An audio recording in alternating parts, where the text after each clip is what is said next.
чума 21 века – это вот интернет-шейхи.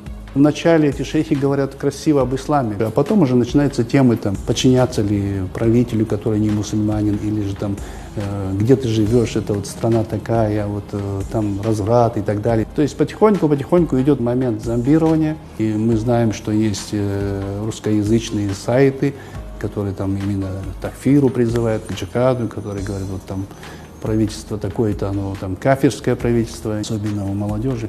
Юношеский максимализм, и вот это рвение, стремление быть полезным исламу, стремление что-то сделать на пути Аллаха, все это их толкает на эти ошибочные действия. И мы постоянно говорим и молодежи, и женщинам, которые приехали оттуда, ни в коем случае не заходить в эти сайты, слушать кого-то из-за океана, там, из-за морских этих шейхов, которые сидят красиво одеты, с красивой бородой, которые проповедуют, красиво все говорят, которые умеют притягивать людей.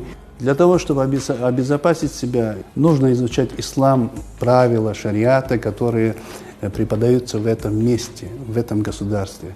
То есть тот мазхаб, который присутствует исторически в этом месте, ты должен следовать ему, потому что это мазхаб твоих предков, это ислам твоих предков. В каждом селении, в каждом ауле был такой человек.